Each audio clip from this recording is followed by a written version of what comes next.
Hello दोस्तों, मेरा नाम है गौतम और आप देख रहे हैं यूलाइक इलेक्ट्रॉनिक्स। और दोस्तों, आज के इस वीडियो में हम आपको ई रिक्शा का बैटरी चार्जर को रिपेयर कर दिखाएंगे। तो यहाँ पे मेरे पास एक बैटरी वाला जो रिक्शा होता है उसका चार्जर आया है, जिसमें प्रॉब्लम है कि ये हमारा मेन सप्लाई का यहाँ पे जो इंडिकेटर है ऑन नहीं होता है। इसमें सप्लाई का प्रॉब्लम है कि यहाँ पे सप्लाई नहीं आता है।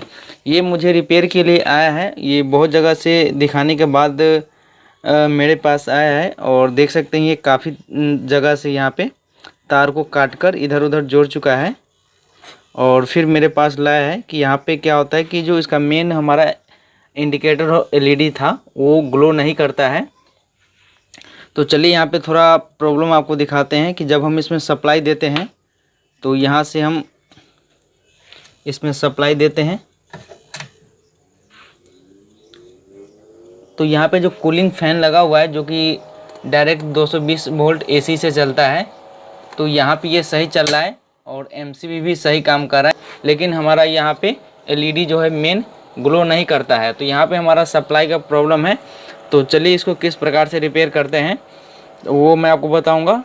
तो दोस्तों, हालाँकि मेरे चैनल पर ज़्यादातर एम्पलीफायर और साउंड सिस्टम से रिलेटेड वीडियो आते रहते हैं, रिपेयर का या कोई नया एम्पलीफायर का।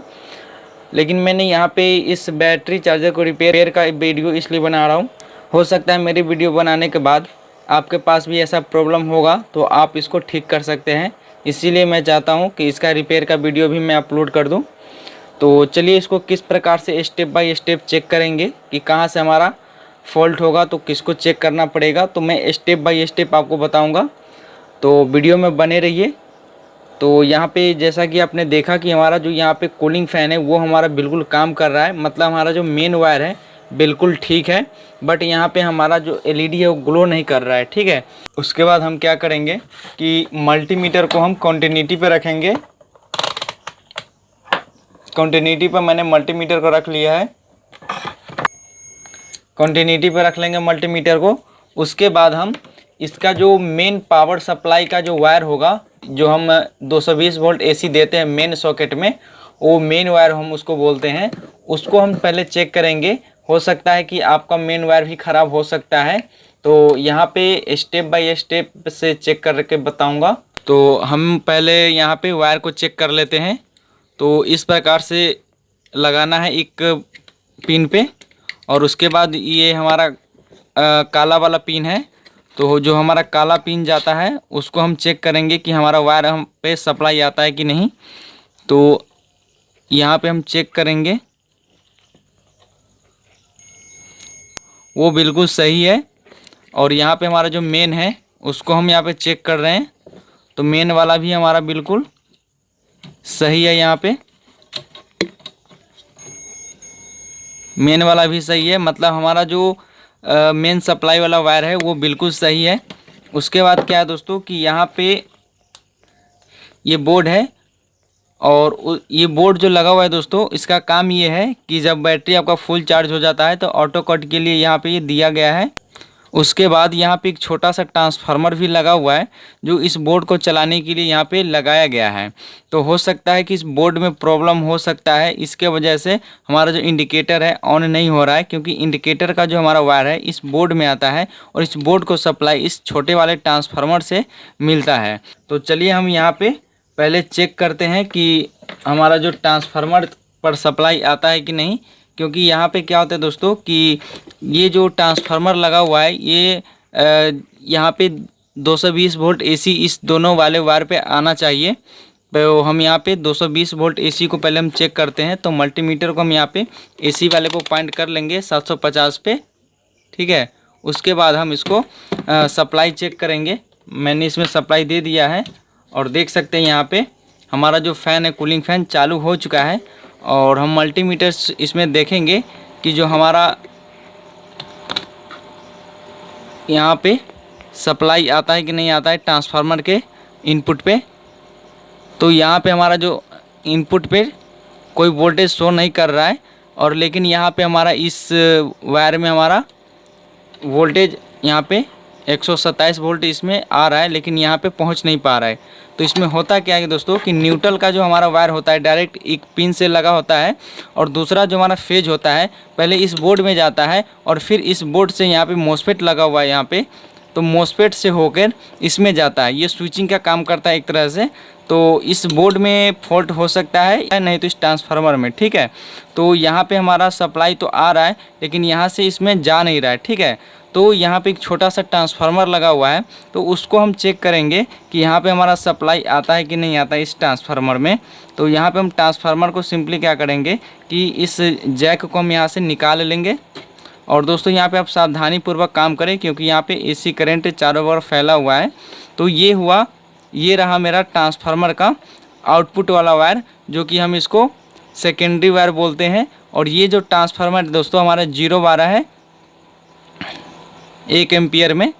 तो हम इसको चेक कर लेते हैं कि जो हमारा वोल्टेज है हमारा यहाँ पे आ रहा है कि नहीं आ रहा है, ठीक है।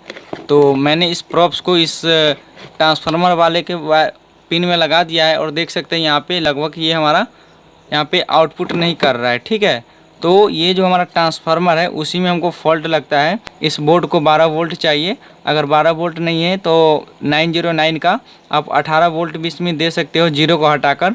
तो यहाँ पे जब आप इसको वोल्टेज यहाँ पे एसी करंट दोगे तो यहाँ पे ब्रिज रेक्टिफायर बना हुआ है, तो वो ब्रिज रेक्टिफायर यहाँ पे 7812 में जाता है। और ये 7812 जो है 12 वोल्ट सप्लाई इस पूरे सर्किट को देता है। क्योंकि कई बार क्या होता है कि अगर ये वोल्टेज रेगुलेटर नहीं लगा होगा तो अगर आप इसमें 018 का जो ट्रांसफार्मर यूज करोगे तो वो आपका 18 वोल्ट सर्किट को देगा और वो डैमेज हो सकता है। इसीलिए यहाँ पे वोल्टेज रेगुलेटर को यूज किया गया 7812, ठीक है। तो यहाँ पे आप ट्रांसफार्मर 909 भी यूज कर सकते हो और 012 भी यूज कर सकते हो। तो यहाँ पे इस ट्रांसफार्मर में ही प्रॉब्लम है।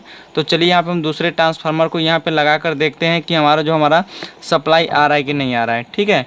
तो दोस्तों मैंने यहाँ पे ख़राब वाले ट्रांसफार्मर को यहाँ पे मैंने निकाल दिया है और नए वाले ट्रांसफार्मर को मैंने यहाँ पे लगा दिया है। तो चलिए अब हम इसको चेक करते हैं कि हमारा जो प्रॉब्लम था वो सॉल्व हुआ कि नहीं। तो अब हम इसमें सप्लाई देते हैं और देख सकते हैं कि यहाँ पे हमारा एलईडी ग्लो करने लगा है और हमारा यहाँ पे जो कूलिंग फ़ैन है वो भी चल रहा है। और यहाँ पे हमारा जो मेन बल्ब था वो जल रहा है और यहाँ पे भी ये हमारा बूस्ट चार्जिंग का ऑप्शन में ये लगा हुआ था, तो ये भी हमारा ऑन हो चुका है और यहाँ पे हमारा ये भी ऑन हो चुका है। और चलिए अब हम यहाँ पे इसका जो आउटपुट वाले वोल्टेज पे हम इसको चेक करते हैं कि यहाँ पे हमारा सप्लाई आ रहा है कि नहीं आ रहा है, ठीक है।